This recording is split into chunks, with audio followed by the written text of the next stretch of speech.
Les derniers développements de la crise bosniaque devant les députés à Paris, Alain Juppé a qualifié la situation d'inacceptable et d'intolérable et il a rappelé que des consignes de fermeté avaient été adressées par le président de la République à nos casques bleus sur place. En exclusivité pour France 2 dans ce journal, la lettre adressée par le leader des Serbes de Bosnie, Radovan Karadzic, au secrétaire général des Nations Unies, lettre précisant les conditions d'une libération éventuelle des otages. En France, ce climat social morose, surtout dans les entreprises publiques, après EDF et France Télécom hier. C'était au tour des salariés de la SNCF de descendre aujourd'hui dans les rues de Paris. À Marseille, le maire sortant, Robert Vigouroux, renonce à se représenter. Les ravages de la nicotine soulignés en cette journée mondiale sans tabac. Selon l'OMS, le tabac tue une personne toutes les 10 secondes sur la planète.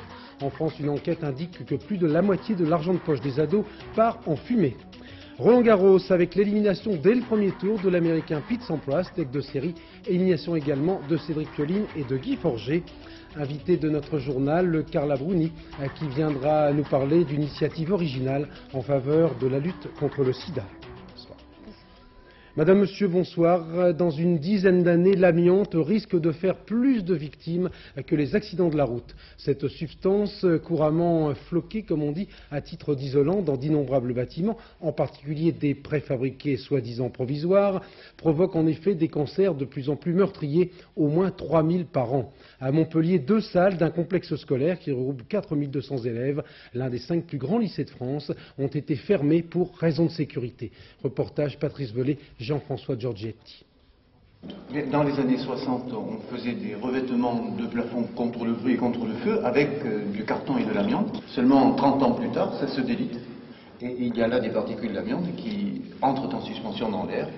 Et avec le temps, avec les infiltrations d'eau, progressivement, j'ai des taux d'amiante dans l'air qui sont supérieurs aux normes admissibles.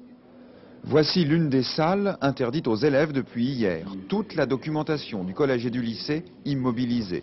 50 000 livres qui devront subir un dépoussiérage spécial. Claude est documentaliste ici depuis 3 ans. Elle a donc régulièrement inhalé des fibres d'amiante sur son lieu de travail. En lisant le rapport, malgré tout, il y avait une note selon laquelle le type d'amiante qu'on avait trouvé présentait beaucoup moins de danger sur la santé. Enfin, moi, je me raccroche à ça. De toute façon, s'il y a quelque chose, ce sera dans quelques années, on verra bien. Mais enfin, c'est vrai que c'est très inquiétant. Je crois qu'il ne faut pas affoler les gens, mais en même temps, il ne faut pas non plus prendre les choses à la légère. C'est pas parce qu'il y a de l'amiante depuis 30 ans dans le CDI et sans qu'il y ait eu de phénomènes graves qui suivent qu'on doit continuer un an de plus. Les taux d'amiante enregistrés ici étaient jusqu'à 40 fois supérieurs à la normale, de quoi provoquer la fermeture d'urgence de la documentation. Mais les médecins se veulent rassurants, l'amiante est nocive avant tout pour ceux qui l'utilisent industriellement. Il n'y a aucune étude publiée et aucun élément qui permet aujourd'hui de dire que les personnes qui travaillent ou qui vont dans les bâtiments publics, écoles ou autres, ont un risque de mésothéliome, de cancer augmenté. Un nouveau collège doit être livré en mars 1996. Le lycée sera lui rénové. En attendant, plus un livre n'est disponible pour préparer les examens. Dans le dernier numéro du mensuel Science et Avenir, mortel amiante, une épidémie qui nous concerne tous. C'est aujourd'hui la journée sans tabac, à l'occasion de rappeler cette statistique effrayante de l'OMS. La nicotine fait 1 mort toutes les 10 secondes sur la planète. En France, une enquête Ipsos indique de plus que la moitié de l'argent de poche des adolescents part en fumée. Les organisateurs de campagnes de prévention contre le tabagisme ont encore apparemment bien du pain sur la planche. Reportage à Toulouse, Isabelle Delion, Gilbert Usan. Sortis de lycée à Toulouse, ils sont nombreux à griller une cigarette. 35% des jeunes de 12 à 18 ans fument, les filles autant que les garçons. Depuis les premières campagnes de prévention du tabagisme, le nombre des jeunes fumeurs baissait régulièrement. Mais cette année, patatras. Je sais que c'est nocif, mais je fume quand même. Quand on est au collège, on est avec des amis plus âgés le plus souvent. Ils nous influencent beaucoup. C'est ce qui m'est arrivé, oui. La majorité des jeunes qui fument, je trouve, c'est quand même pour se donner de l'importance. C'est pour paraître plus grand et justement, comme disait ma camarade, pour être dans le coup. Certes, la première cigarette vient un peu plus tard, à 14 ans et demi. Certes, un jeune sur 2 voudrait bien arrêter. Mais à 16 ans, plus de la moitié des adolescents fument et s'accoutument à la nicotine. Ce qui les dissuade, le prix du tabac et l'attitude des parents, bien qu'en ce domaine, Que je peux vous dire que déjà dans ma classe, il y a 20 personnes qui fument. Et si je veux demander 20 cigarettes dans la journée, je peux. On me les donnera. Donc même sans en acheter ni rien, c'est pas maman qui peut m'en empêcher. Les gros points noirs restant le collège et le lycée, il faut s'y prendre plus tôt, toucher les plus jeunes, comme ces apprentis rugbymen du Stade Toulousain qui confirment l'autre leçon du sondage, la clope au bec passe de mode. Moi je trouve que c'est nul. Ça provoque des maladies graves, le cancer, et ça bousille la vie. Il ne faut pas s'habituer, parce que quand on commence, on en fume une, et puis on en fume deux, et puis on s'habitue, et tous les jours on continue, on en fume. Alors, est-ce que vous tous, vous êtes bien décidés à ne pas fumer? Oui. La crise en Bosnie, le ministre allemand des Affaires étrangères, Klaus Kinkel, a confirmé aujourd'hui qu'aucun progrès n'avait été enregistré sur le sort des casques bleus retenus par les Serbes de Bosnie. À Sarajevo, la situation est toujours aussi tendue. Un chasseur F-16 de l'OTAN a essuyé aujourd'hui le tir d'un missile serbe et les bombardements sporadiques ont repris dans la capitale bosniaque. Nos envoyés spéciaux, Jérôme Bonny et Jean-François Hoffmann, ont accompagné aujourd'hui le général Gobillon lors d'une tournée d'inspection. Accès difficile à la colline de Dzuc, un poste d'interposition des casques bleus à 150 mètres des lignes serbes. Ces soldats de la paix sont soumis depuis plusieurs jours à une tension permanente. Le général Gobillard a estimé nécessaire de venir leur remonter le moral. T'es déjà tiré? Non. Mais tu sais comment ça marche au moins. T'es un bon, c'est bien. Grâce à toi, le poste est bien défendu. Allez, bon courage, c'est bien. À bientôt. Ces derniers temps, les rapports avec les Serbes ont basculé. Comment ils sont? T'as eu des contacts avec eux? Très peu de contacts. Actuellement, très peu de contacts. Très peu de contacts. Ils sont assez tendus. Ok, allez, on va aller voir notre tireur. À 500 mètres de ce poste, Poligné, un point de regroupement d'artillerie où une vingtaine de casques bleus sont actuellement détenus par les Serbes. Ils sont dans un état physique tout à fait correct, tout à fait bon, ils ont un excellent moral et ils savent que je négocie pied à pied pour essayer que leur épreuve se termine le plus tôt possible. Bon, malgré tout, le général Gobillard se sent toujours responsable du maintien de la paix, ici, à Sarajevo.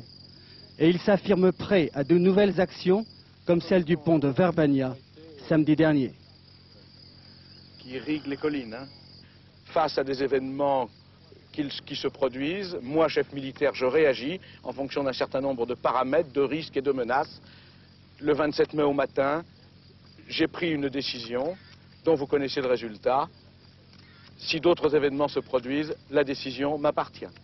Le général Gobillard veut bien sûr remonter le moral des troupes dans les postes qui sont encore contrôlés par les casques bleus, alors même qu'à quelques centaines de mètres d'ici, des centaines d'autres casques bleus sont détenus par les Serbes. En fait, le général Gobillard veut montrer que les forces de paix sont bien déterminées à rester au moins dans les positions qu'elles contrôlent encore. À l'issue du Conseil des ministres, ce matin, le porte-parole du gouvernement, François Baroin, a indiqué que le président de la République avait adressé des consignes de fermeté aux casques bleus déployés actuellement dans l'ex-Yougoslavie, rappelant que la priorité à Paris est la libération immédiate et inconditionnelle de tous les otages. Lors des questions d'actualité cet après-midi devant l'Assemblée, le Premier ministre a évoqué la situation en Bosnie en appelant implicitement à un engagement des États-Unis. La France et la Grande-Bretagne ne peuvent évidemment porter seuls l'effort indispensable. Notre contribution doit s'inscrire dans un cadre collectif qui démontre clairement la solidarité européenne et c'est dans cet esprit que M. le ministre de la Défense a invité à Paris samedi prochain l'ensemble des ministres de la Défense des États membres de l'Union européenne et de l'Alliance Atlantique, contributeurs de troupes, pour étudier la mise au point concrète de ce renforcement de la force produit. Ensuite, devant les députés, le Premier ministre a également confirmé que le porte-avions Foch était arrivé sur zone, comme l'on dit, au large de la Bosnie, en mer Adriatique, avec à bord un groupe aéronaval d'ores et déjà opérationnel et des unités d'élite en vue d'éventuelles actions ponctuelles. Dans un discours qu'il est en train de prononcer en ce moment même aux États-Unis, le président Bill Clinton a réaffirmé que les États-Unis n'engageront pas de troupes au sol en Bosnie, sauf, a-t-il dit, d'une façon temporaire pour aider l'OTAN dans une opération de reconfiguration ou de renforcement de la force promu. Comme d'habitude, depuis plusieurs jours, les Serbes bosniaques souplent le chaud et le froid. Leur ministre de l'information, entre guillemets, affirme qu'ils sont prêts à des discussions diplomatiques immédiates, notamment avec les représentants du groupe de contact. Dans le même temps, les Serbes de Bosnie font monter les enchères. En exclusivité pour France 2, Jacques Merlino a eu connaissance de la lettre adressée au secrétaire général de l'ONU par Radovan Karadzic. Il y a 2 jours, Radovan Karadzic écrivait à Boutros Ghali sur papier en tête de la République serbe de Bosnie. Dans ce document confidentiel, il pose 3 conditions au règlement de la crise. Premier point, la garantie qu'il n'y aura plus de frappes aériennes et qu'il n'y aura pas de modification du mandat des forces des Nations Unies. Le ton est ferme et un peu ironique. Envoyer plus de diplomates et moins de soldats, écrit Karadzic. Second point, la démilitarisation complète des zones de sécurité et leur mise sous contrôle de l'ONU. Cette proposition concerne les grandes villes de Bosnie. Les Serbes exigent donc qu'il n'y ait plus d'hommes en armes dans ces villes et que ce soit l'ONU qui soit chargée de veiller à l'application de cette décision. Troisième point, le respect de l'embargo sur les livraisons d'armes. Les Serbes accusent l'Iran, la Turquie et d'autres pays de violer cet embargo et de fournir du matériel militaire aux Bosniaques. La lettre se termine par une mise en garde. Nous n'accepterons pas que l'ONU soit autre chose qu'une force impartiale. Pour sortir de la crise, les Occidentaux concentrent leurs efforts diplomatiques sur Belgrade en faisant assaut de propositions sur une levée des sanctions économiques qui visent la Yougoslavie. Proposition faite notamment par le secrétaire d'État américain Warren Christopher, dont l'émissaire personnel est actuellement à Belgrade. Sur place pour France 2, Stéphane Magnier, Philippe Turpot. Les Russes et les Américains tentent de débloquer la situation en 2 temps. Proposer au président Milosevic la levée des sanctions qui frappent la Yougoslavie serbe depuis 3 ans, y compris sur le pétrole, en échange d'une reconnaissance par Belgrade de la Bosnie-Herzégovine. Le but est de faire du président Milosevic l'homme clé de la situation, celui qui, par son attitude raisonnable, rend possible une solution négociée.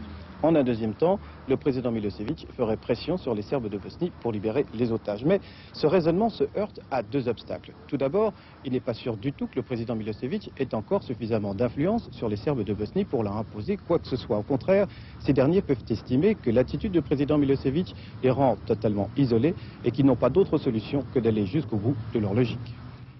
Dans un rapport présenté au Conseil de sécurité de l'ONU, le secrétaire général des Nations Unies se prononce pour une révision réaliste du mandat de la FORPRONU. M. Boutros Ghali propose 4 options au Conseil de sécurité. Tout de suite, des précisions avec notre correspondante à New York, Aubrey Edler. Il aura fallu plusieurs jours de réflexion et sans doute d'intenses négociations pour que Boutros Ghali publie un rapport déterminant sur l'avenir de la FORPRONU en Bosnie. En 10 pages, ce texte propose 4 options. La première, un retrait des casques bleus afin de ne laisser sur place qu'une minime mission politique. Boutros y est opposé, affirmant que cela reviendrait à abandonner les populations de Bosnie-Herzégovine.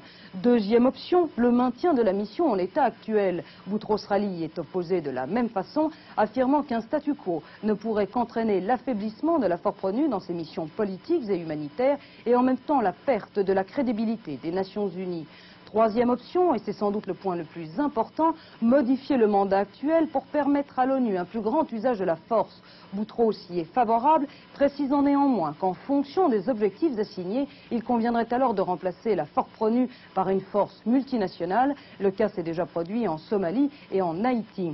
Enfin, dernière option qui semble avoir la préférence du secrétaire général, réviser le mandat onusien qui ne comprendrait alors que des tâches réalisables pour les casques bleus dans les circonstances actuelles.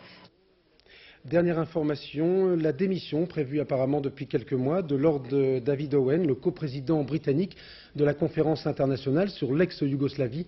Selon ce diplomate, Londres risque d'être entraîné dans une guerre des Balkans sous couvert d'intervention humanitaire. Constat tout à fait pessimiste, d'autant plus inquiétant, Philippe Harward, que ce diplomate sait très précisément de quoi il parle. Vous avez raison, ce soir, la situation paraît bloquée. Radovan Karadzic, le chef des Serbes bosniaques qui détient les otages, se sentant isolé, essaie de se poser en interlocuteur unique de la communauté internationale. Il dicte ses propres conditions totalement inacceptable qu'elle revienne à reconnaître son territoire comme un État séparé, ce qui bafoue l'ONU et va à l'encontre du plan de paix accepté par tout le monde. Seul contre tous, ou bien Karadzic finit par comprendre que pour dénouer la crise, il faut négocier quelque chose de raisonnable, et c'est l'ouverture, ou bien il s'obstine, et cela n'apportera rien de bon. Il faut bien avouer que les moyens de pression semblent faibles pour le faire céder au plan diplomatique. Merci Philippe Arouard. À l'étranger toujours, à noter encore l'ouverture à Londres du procès des deux fils Maxwell, 3 ans et demi après la mort mystérieuse du magnat britannique. Ian et Kevin Maxwell sont soupçonnés d'avoir été complices des fraudes à grande échelle commises par Robert Maxwell pour sauver son empire défaillant. Ce procès devrait durer au moins 6 mois, le temps pour les 12 jurés d'étudier les milliers de dossiers consacrés à cet énorme scandale, à commencer par le pillage par Robert Maxwell des caisses de retraite de ses employés. En France, macabre découverte hier soir près de Gisors, dans le Rhône. Les corps de 4 membres d'une même famille ont été retrouvés carbonisés dans les décombres de leur maison. Selon les enquêteurs, au vu des résultats de l'autopsie, la thèse d'un quadruple assassinat est quasi certaine. Reportage Didier Guillot, Philippe Pivet. Toute la journée, les enquêteurs ont minutieusement fouillé dans les décombres à la recherche du moindre indice. Mais plus le temps passe, plus la thèse du suicide familial semble écartée. Selon les éléments fournis par les autopsies, aucune des 4 personnes décédées n'a pu auparavant tuer les autres et ensuite embraser la maison avec de l'essence. C'était matériellement impossible. De plus, l'arme n'a pas été découverte. Quelqu'un l'aurait emmenée. Les enquêteurs orientent leurs recherches vers des proches ou un ou plusieurs rôdeurs qui, hier après-midi, auraient tué ce couple sans histoire et leurs 2 enfants. Tout allait bien, super bien, ils ont fait un barbecue dimanche, tout super bien. C'était la fête des mères, ils ont fêté ça ensemble, tout s'est bien passé. Je vous dis, dimanche on a bu le champagne ensemble, on a pris l'apéritif ensemble et je vous assure qu'ils parlaient de leur dernier voyage en Tunisie, ils n'étaient pas dépressifs du tout, non. Si assassinat il y a eu, il faut désormais trouver un mobile. Une vengeance, une querelle qui tourne mal, le passé de chacune des victimes est étudié. Une enquête délicate, car cette famille semblait mener une vie paisible, loin de tout environnement criminel.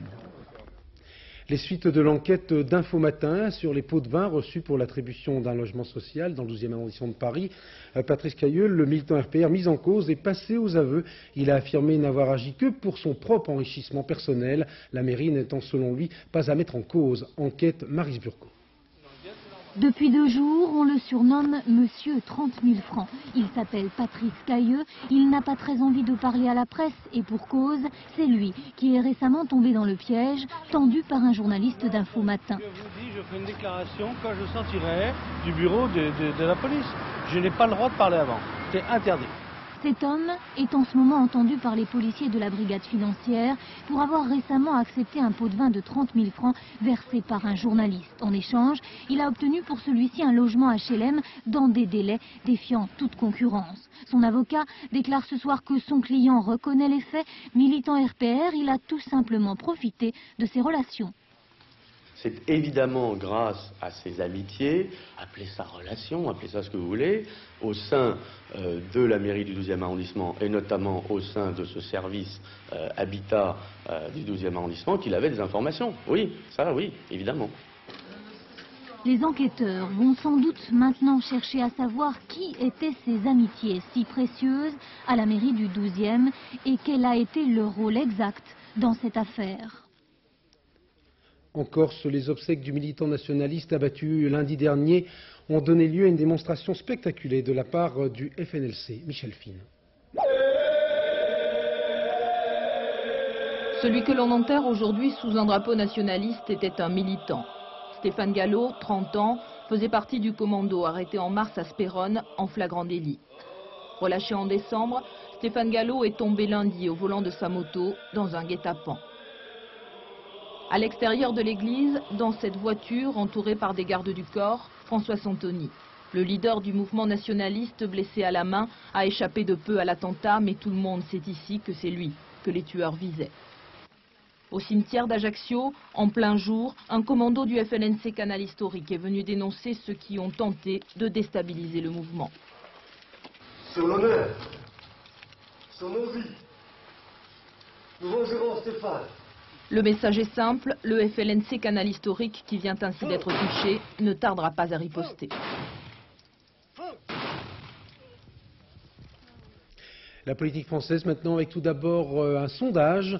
Selon le tableau de bord BVA, 62% des Français contre 22% ont une bonne opinion de Jacques Chirac en tant que président de la République, score identique à ceux de François Mitterrand au début de ces deux septennats.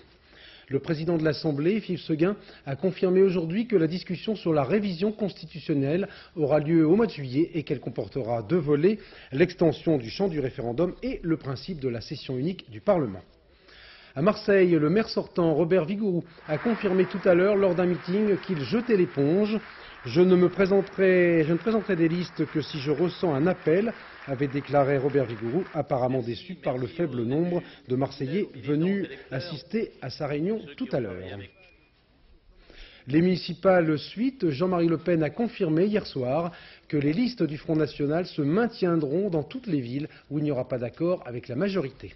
Le secrétaire national du Parti communiste, Robert Hue, a quant à lui lancé un appel à l'union de la gauche dès le premier tour, et cela, a-t-il dit, pour éviter de voir la droite étendre sa domination à de nouvelles municipalités. Le numéro 1 du Parti communiste avait peut-être en tête le cas du Havre, l'une des très rares villes de plus de 30 000 habitants encore administrées par les communistes. Reportage Valérie Astruc, Hervé Pozzo. Un quartier populaire du Havre, là où le Parti communiste a toujours fait le plein des voix. La vie y était plutôt tranquille, mais la semaine dernière, pour la première fois, une manifestation a dégénéré. Or ici, aux dernières présidentielles, le Front National a passé la barre des 20%. Du coup, la tête de liste d'extrême droite active sa campagne, sûre de se maintenir au deuxième tour des municipales, avec un mot d'ordre, mettre fin à 30 ans de communisme au Havre. Mais à l'hôtel de ville, construit dans les années 50, l'inquiétude ne transparaît pas. Pour Daniel Colliard, maire sortant, l'expérience communiste du Havre a fait ses preuves. Si la présence d'un maire communiste avait été un obstacle au développement de la ville, aujourd'hui ce sera un désert. Or, c'est pas ça. À l'horizon, pas de désert, en effet. Le Havre, c'est d'abord le premier port français. Mais la métropole normande subit elle aussi la crise. 17% de chômage, dégraissage massif dans la construction navale. La municipalité communiste tremble. À droite, Antoine Ruffnac compte donc bien tirer parti de la situation. Son argument principal, son appartenance à la majorité. Je suis d'abord président du conseil régional, ce qui est quand même un atout. Je connais forcément beaucoup de monde à Paris. Le gouvernement, j'y ai beaucoup d'amis. Je pense que je suis mieux placé qu'un maire communiste pour convaincre. Convaincre les Havrais, Robert Hue en fait son affaire. Garder la 12e ville de France, cela vaut bien une visite de soutien à Daniel Colliard. Car la gauche au Havre est déprimée. 62% en 88 pour François Mitterrand, 54% cette fois-ci pour Lionel Jospin. Il n'est pas sûr que les galets de la plage du Havre puissent garder leur couleur rouge. Le malaise du service public après EDF, GDF et France Télécom hier, c'était au tour des cheminots de descendre aujourd'hui dans les rues de Paris. 40 000 personnes, selon les organisateurs de cette manifestation, 10 000 selon la police, ont donc défilé de la gare Montparnasse à l'hôtel de Matignon autour de 3 mots d'ordre. L'arrêt des réductions d'effectifs, la participation aux négociations du nouveau contrat de plan et surtout l'ouverture des négociations salariales dans la lignée des déclarations du candidat Chirac. Fin de citation. Le gouvernement d'Alain Juppé a engagé la privatisation du groupe Usinor-Sacilor pour minimiser les risques sociaux. Alain Juppé a tenu à donner quelques gages aux syndicats qui s'opposent assez vivement à la cession de ce groupe sidérurgique, actuellement numéro 1 européen et 3e mondial de la sidérurgie. Usinor-Sacilor est entre autres leader dans les produits plats, à la différence du reportage de Christine Boss et Sylvain Gauthier. Chez Usinor-Sacilor, la privatisation est dans toutes les têtes depuis plusieurs mois. Plus qu'elle n'effraie, elle inquiète. Et surtout, le coup d'accélérateur qui vient d'être donné au processus de privatisation semble plutôt de mauvais augure ici. On a le sentiment d'être bafoué, je le dis honnêtement. Cette accélération veut dire vraiment qu'on veut vendre un groupe dans une période, c'est vrai, de bonne conjoncture, on le dit honnêtement. Mais tout ce qui touche le sentiment, l'aspect social, les négociations, aucune réponse claire à ce sujet. Et je crois qu'à ce sujet, salariés de toute catégorie, on a un sentiment d'avoir été frustré et puis d'avoir pas été entendu. Mon avenir, je dirais qu'il est comme celui de tous les autres sidérurgistes. Il tient que sur les incertitudes. Des incertitudes et des interrogations auxquelles le candidat Jacques Chirac avait opposé un préalable social, aujourd'hui revu à la baisse par le gouvernement, selon les syndicats. On constate aujourd'hui que finalement les pouvoirs publics ne respectent pas ces engagements qui ont été pris par le candidat Jacques Chirac. Donc effectivement, on est les premières victimes d'un renoncement du gouvernement aux engagements qui ont été pris. Et pourtant, l'État s'est engagé aujourd'hui à aider Usinor-Sacilor en cas de nouvelle crise de l'acier. Quant au PDG du 3e groupe sidérurgique mondial, il s'est voulu rassurant. Fini les périodes de réduction massive d'emplois, Usinor recommencerait même à embaucher. Pour la première fois depuis 4 ans, le groupe est sorti du rouge en 1994 avec un bénéfice net d'1 milliard de francs.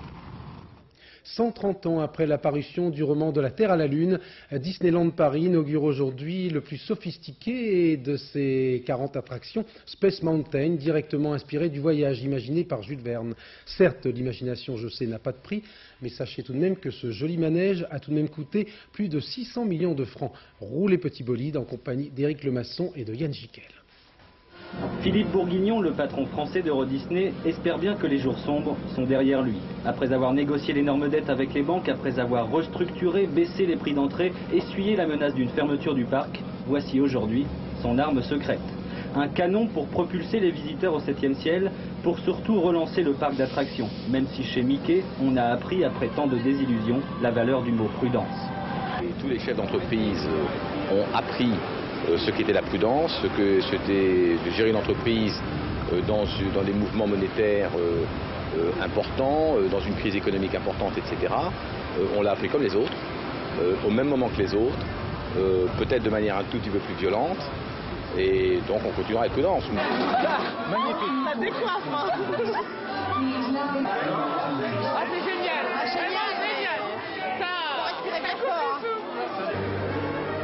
Émotion garantie pour les premiers visiteurs de cette nouvelle attraction. Space Mountain, c'est son nom, 2 ans de travaux, investissement 600 millions de francs. Le joujou est fin prêt, inauguration à l'américaine ce soir, 6000 invités, y compris pourquoi pas des sumotori japonais. Pendant ce temps, la fête continue pour les visiteurs de Space Mountain. Aux internationaux de France de tennis à Roland-Garros, Cédric Pioline est tombé face à l'Autrichien Thomas Müster. Comme dirait Bruno Roger-Petit, Pioline battu par Müster, on ne va pas en faire tout un fromage. C'est la 30e victoire consécutive de l'Autrichien. Élimination également de Guy Forget, nous y reviendrons dans un instant. Et puis rien ne va plus pour l'Américain Pete Sampras, tête de série numéro 2, et battu dès le premier tour. Récit chagrin de François Brabant. Comment faire pour s'en sortir? Est-ce que ça va durer longtemps? Je monte ou je reste au fond? Tout au long du match, Pete Sampras a donné l'impression de se poser beaucoup de questions. Pendant ce temps-là, Gilbert Chalère, lui, ne s'en posait aucune. Avec son front qui se déplume et son service à la hulot, l'Autrichien n'est pas du genre à gamberger. La terre battue, il maîtrise, il y joue naturellement les coups justes et en plus, il a les jambes qu'il faut pour ça.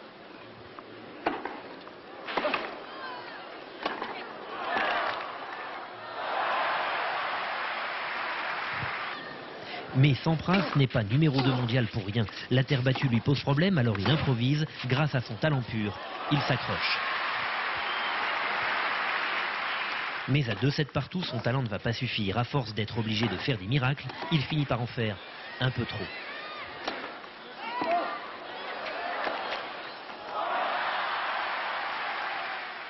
Et comme Chaleur, lui, ne faiblit pas, ce qui devait arriver arrive. Un dernier break à 5-4. Sampras s'est posé trop de questions, mais c'est Chaleur qui avait les réponses.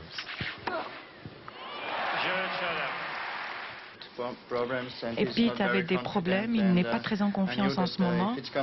Et je savais que si le match était serré, il commencerait à réfléchir. Parce que Pete est un être humain et quand on commence à réfléchir, on commence à rater. Et je savais que là, j'avais une bonne chance. 7-6, 4-6, 6-7, 6-2, 6-4.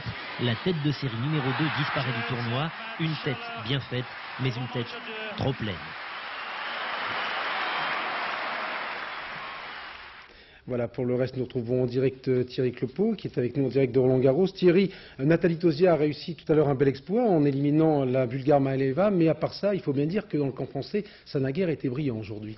Oui Bruno, c'est vrai que ce soir ici en tout cas Roland-Garros c'est bonsoir tristesse avec une véritable hécatombe, tout du moins chez les Français en ce qui concerne les hommes. Écoutez bien, écoutez plutôt puisque Thierry Champion a été éliminé, Guillaume Raoux a été sorti et puis également élimination du petit Français âgé seulement de 17 ans, Olivier Mutis. Et puis les deux numéros 1 français, vous le disiez, Cédric Pioline et Guy Forget sont passés à la trappe. On va regarder tout de suite les deux balles de match avec Pioline qui est opposé à Thomas Müster et Pioline qui n'y a vu que du feu 6-1, 6-3, 6-3 pour Müster. Pioline qui gagne ici son 30e match d'affilée sur terre battue.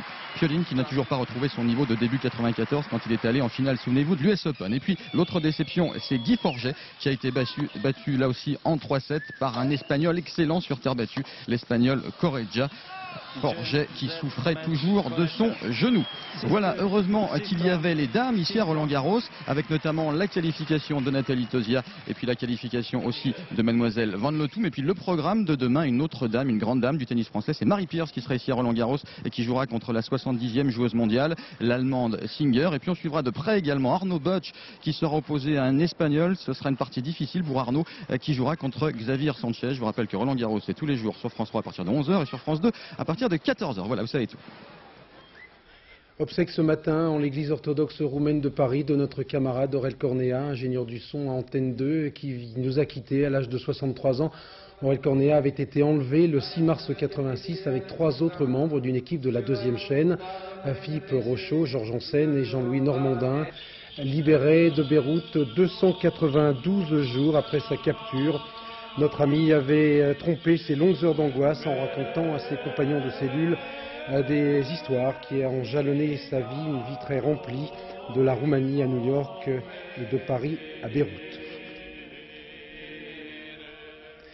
Avec nous sur ce plateau, Carla Bruni, qui présidera demain avec Peter Gabriel une vente aux enchères peu ordinaire, une centaine de toiles en noir et blanc, signées de Klaus Guingamp, des ombres de personnalité. L'intégralité des bénéfices de cette vente sera consacrée à la lutte contre le sida. Reportage Marie-Pierre Samitier, Pierre-Laurent Constant.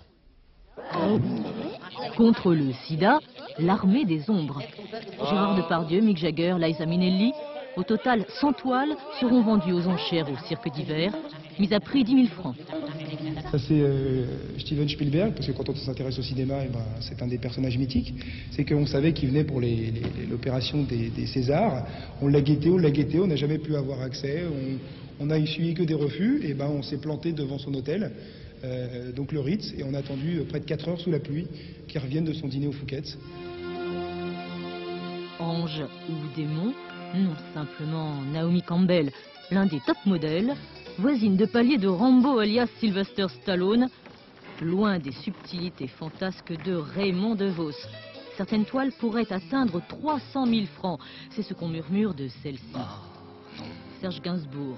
D'autres ne font l'objet d'aucune spéculation, comme celle de l'abbé Pierre, chère seulement au cœur de celui qui l'a peinte. Moi, ce qui m'intéresse, c'est montrer une image d'eux en étant sûr de ne pas mentir. Et de ne pas être le complice du mensonge, c'est toujours possible, quoi. Donc dans l'ombre, j'arrive à l'essentiel, quoi. Sans aucune contrepartie financière, Klaus Guingamp offre ses toiles à la cause du sida. Ah, n'oublions pas, parmi les stars, on trouvera l'ombre de 2 hommes politiques. Mis en vente demain, on murmure que celle de droite battra tous les records. Voilà, si vous voulez faire acte de générosité, vente aux enchères demain à 20h au cirque d'hiver. Cérémonie précisée précisément par Carla Bruni qui est avec nous ce soir. Bonsoir. Pourquoi avez-vous accepté de présider cette manifestation et quelle est votre implication personnelle dans la lutte contre le sida? Eh bien, j'ai accepté de présider cette association par soutien, aussi parce que notre nom est devenu très célèbre dernièrement. Je parle des top modèles en général. Et c'est intéressant de pouvoir utiliser notre nom dans quelque chose d'autre que la publicité personnelle ou les défilés, ou le monde de la mode, toujours la même chose. Il y a des causes très importantes. Solidarité Sida est très très proche des jeunes.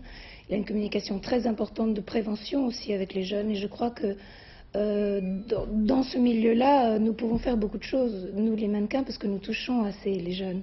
Donc nous pouvons nous porter un peu parole de la prévention et de l'aide aux malades aussi. Sauf erreur de ma part, vous étiez déjà impliqué dans la lutte contre le cancer? Oui, c'est-à-dire que le monde de la mode a toujours été très organisé pour ce genre de choses. Nous avons fait beaucoup de soirées, de défilés. Il y a le défilé du rayon vert, maintenant il y a cette chose des ombres de Solidarité Sida. Le monde de la mode est engagé et très touché par ce terrible fléau aussi. Et donc je crois que tout le monde, d'ailleurs tous les grands couturiers ont aussi fait l'ombre et toutes les mannequins aussi. Donc nous sommes facilement dans ce genre d'organisation et c'est tant mieux. Alors il y a une centaine d'ombres, on l'a dit, entre autres celle de l'abbé Pierre. D'un mot, quelle est dans toutes ces personnalités celle que vous admirez le plus? Oh là là, il y a Nelson Mandela aussi. Il y a Dans tous les milieux, il y a les personnalités les plus exceptionnelles et les plus extraordinaires. Ça va de Johnny Hallyday à Nelson Mandela, à Karl Lagerfeld. C'est tout à fait éclectique et c'est, je sais pas, j'aimerais acheter au moins 10 ombres. Vous avez joué les intermédiaires pour convaincre Gérard Depardieu? Un petit peu, oui. C'était pas très difficile. Gérard Depardieu aussi, beaucoup de générosité en ce qui concerne ce genre de choses. Vous êtes une de ces ombres, alors comment vous jugez le tableau et d'une manière générale, qu'est-ce que vous pensez, vous qui avez vécu dans une famille très artiste, de cette forme d'art? Je pense que ce qui est le plus touchant dans ces ombres, c'est que la personnalité de la personne ressort vraiment. On comprend que la personne a posé devant la toile, on comprend que ce n'est pas une photographie, parce qu'il y a du mouvement dans ces ombres. Et donc on reconnaît les gens de par leur mouvement, même sans les connaître, on les reconnaît immédiatement. Ce qui transparaît le plus, c'est la magie de l'ombre et le mouvement des personnes qui nous permet de les reconnaître sans voir leurs traits. Merci. Toute dernière question, d'un mot, quand on dit que vous êtes carrossé par Botticelli, ça vous fait sourire? Oh, ça me fait plaisir, ça me flatte beaucoup, je ne sais pas si... Merci beaucoup en tout cas Carla Bruni d'avoir été avec nous ce soir pour parler de cette vente aux enchères, donc demain au Cirque d'Hiver. Soyez généreux. Il faut venir très très très nombreux. Voilà, je pense que rien pour votre sourire, peut-être beaucoup de gens viendront, et puis pour acheter des toiles. J'allais vous proposer une soirée avec vous, mais je sens que ce n'est pas dans la poche. Transition tout à fait lamentable pour amener cette toute dernière image qui nous vient d'Australie, avec cet orphelinat pour bébés kangourous dans le Queensland, un orphelinat entre guillemets qui a recueilli une vingtaine de ces Jews nourris pendant environ 3 mois avant d'être relâchés dans la nature. Voilà des images attendrissantes de ces petits bébés kangourous recueillis là-bas dans le Queensland avant d'être relâchés bien sûr dans la nature.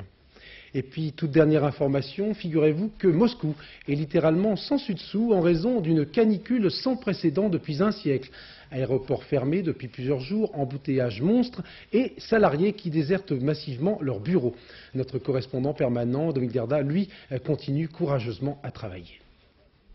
Il fait 33 degrés et ça dure depuis 10 jours. Alors qu'importe si la baignade est interdite, on se baigne quand même parce que c'est bien la seule façon de se rafraîchir, les idées et le reste.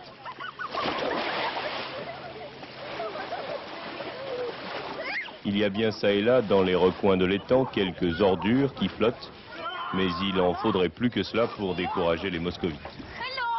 Jamais depuis plus d'un siècle un mois de mai n'a été aussi chaud dans la capitale.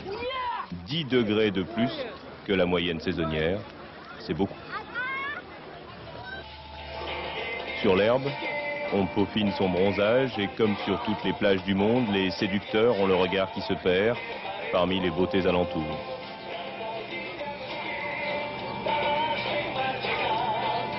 La concurrence est rude, les proies parfois farouches.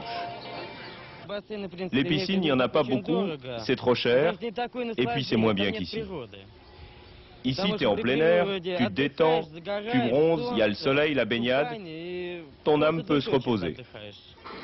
Il suffit à certains de tendre le bras pour caresser l'espoir d'un été sans nuages. La météo annonce que le beau temps devrait se maintenir encore au minimum une bonne dizaine de jours, drapeau vert sur toutes les plages.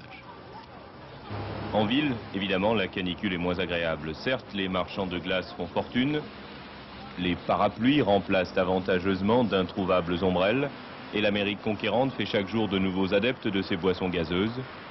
Mais quand par malheur on doit quitter son perchoir et monter dans sa voiture, on se dit à coup sûr, vivement l'automne. Car les voitures russes ont ceci de particulier qu'elles ne démarrent pas l'hiver parce qu'il fait trop froid et qu'elles tombent en panne l'été dès que la température dépasse les 20 ou 25 degrés. Les marques étrangères, ça roule sans problème, mais les voitures soviétiques, enfin russes, elles chauffent, surtout les Zaporozhets et les Moskvitch. Ne croyez pas pour autant qu'il suffise de monter à bord de l'un de ces appareils pour fuir vers des latitudes plus clémentes. Hier, tous les vols ont été retardés jusqu'à la tombée de la nuit. La piste de l'aéroport se gondolait sous l'effet de la chaleur. Voilà, sans être désagréable, remarquons tout de même que certaines baigneuses de Moscou n'ont pas tout à fait la ligne de Carla Bruni. Une dernière information dans l'affaire des pots de vin pour le logement social à Paris, avec la mise en garde à vue de Patrice Cailleux, l'homme des pots de vin, ainsi que de Martine Moulin, qui avait, dans cette enquête d'Info Matin, servi d'intermédiaire. À ne pas manquer tout à l'heure sur France 2, Charlotte dite Charlie, un téléfilm très réussi qui traite pourtant d'un sujet assez tabou, la découverte de son homosexualité par une adolescente de 15 ans. Ensuite, Bas les masques, Mireille Dumas. Dernier journal, Philippe Lefebvre vers minuit. Dans un instant, la météo, Isabelle Martinet. Demain à 13h, vous retrouverez Daniel Bilalian. J'aurai le plaisir de vous retrouver à 20h sans Carla Brune. Merci, bonsoir.